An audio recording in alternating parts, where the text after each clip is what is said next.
नमस्ते दोस्तों। Stock market में एक ऐसा वर्ड है जो आईपीओ के शौकीनों के बीच में काफी फेमस है।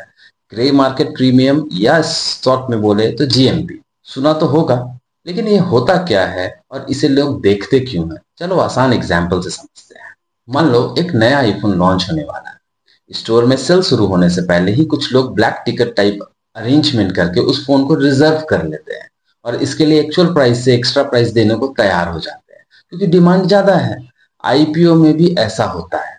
लिस्टिंग से पहले इनफॉर्मल मार्केट होता है, ग्रे मार्केट। अब सवाल यह है कि ग्रे मार्केट कहाँ होता है? ये कोई ऑफिशियल स्टॉक एक्सचेंज जैसे एनएससी बीएससी के थ्रू नहीं होता। मोस्टली ये ऑफलाइन होता है। ब्रोकर, डीलर और आईपीओ के अलॉटमेंट में एक्सपीरियंस वाले लोग अपने नेटवर्क में डील करते हैं। कभी कभी व्हाट्सएप ग्रुप्स, कॉल्स या पर्सनल मीटिंग के थ्रू भी होता है।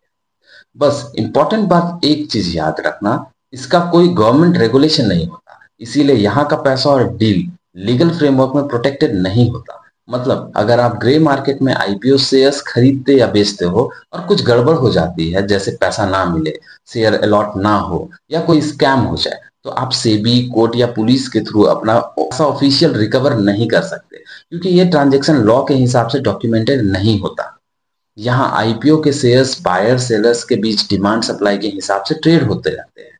जो ऑफिशियल प्राइस आईपीओ में फिक्स होता है, उससे ऊपर या नीचे जो लोग रेडी हो देने के लिए, वही डिफरेंस को ग्रे मार्केट प्रीमियम कहते हैं। चलिए इसे एक एग्जांपल से समझते हैं। लेट सपोज एक कंपनी है एक्स, जिसका आईपीओ प्राइस है 500 रुपए पर शेयर। ग्रे मार्केट में लोग 560 देने को रेडी है, मतलब ग्रे मार्केट प्रीमियम हुआ इसका 60 रुपया। मतलब ज्यादा जीएमपी मार्केट में ज्यादा हाइप या डिमांड का सिग्नल है ये। कम जीएमपी मार्केट में कम डिमांड है। ध्यान रहे दोस्तों, जीएमपी कोई गारंटी नहीं होती।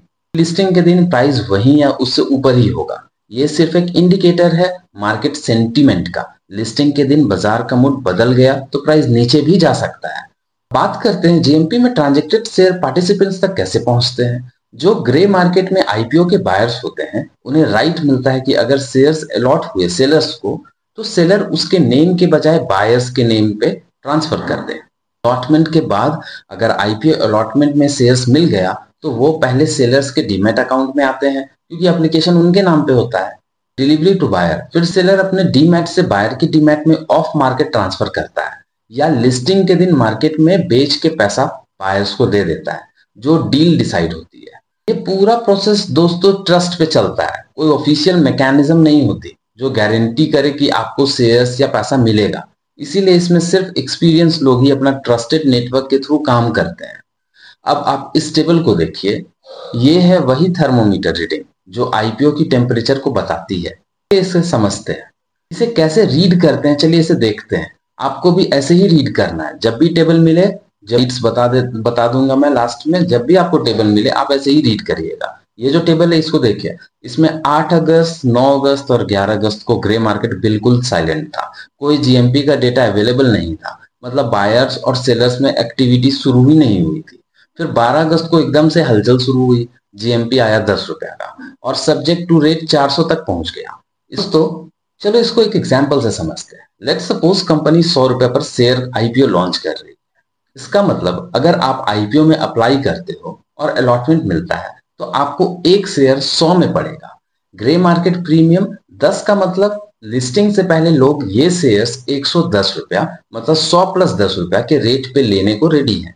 यहाँ 10 के सिग्नल ये है कि मार्केट में डिमांड थोड़ी पॉजिटिव है, लेकिन लिस्टिंग के दिन प्राइस बढ़ भी सकता है, घट भी सकता है।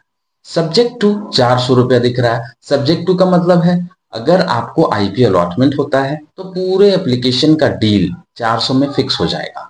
अगर अलॉटमेंट मिला, बायर आपको 400 रुपया देगा, चाहे लिस्टिंग प्राइस कुछ भी हो। अगर अलॉटमेंट नहीं मिला तो डील कैंसिल हो जाएगी और आपको कुछ भी नहीं मिलेगा। अगले दिन दोस्तों 13 अगस्त को डिमांड और हाइप बढ़ गई। जीएमपी चढ़ के 31 हो गया और सब्जेक्ट टू रेट स्टेबल रहा 1300 पर। ये एक बड़ी जंप थी जो मार्केट में पॉजिटिव सेंटिमेंट को दिखाता है। 14 अगस्त को भी मोमेंटम बना रहा। जीएमपी थोड़ा और बढ़ के 32 रुपया हो गया। सब्जेक्ट टू रेट फिर भी 1300 पर स्टेबल रहा। इससे लगता है कि इन्वेस्टर का कॉन्फिडेंस अभी भी हाई है। अब इस टेबल को देखिए, इसमें एक टर्म है कोष्टक। कोष्टक रेट क्या है? आईपीओ में कोष्टक का मतलब है अपने आईपीओ एप्लीकेशन फॉर्म को लिस्टिंग से पहले बेच देना एक फिक्स्ड प्राइस पे। कैसे होता है ये, इसको समझते हैं। जब आप आईपीओ अप्लाई करते हो तो आपका नाम, पैन नंबर, बैंक अकाउंट सब फॉर्म में होता है। ग्रे मार्केट में लोग आपसे आपका पूरा आईपीओ एप्लीकेशन खरीद लेते हैं, मतलब अलॉटमेंट हो या ना हो आपको एक फिक्स प्राइस मिलेगा। इस फिक्स प्राइस को ही कोष्टक रेट कहते हैं। कोष्टक और सब्जेक्ट टू में यही डिफरेंस होता है कि कोष्टक में अलॉटमेंट हो या ना हो पैसा मिलेगा, सब्जेक्ट टू में पैसा तभी मिलता है जब अलॉटमेंट हो जाए। तो सिंपल शब्दों में समझे दोस्तों को, तो ग्रे मार्केट प्रीमियम एक तरह का थर्मोमीटर है जो बताता है कि आईपीओ का टेम्परेचर कितना हाई है या कितना लो है। उसे समझिए, एनालिसिस कीजिए, पर उसके भरोसे इन्वेस्टमेंट डिसीजन मत लीजिए।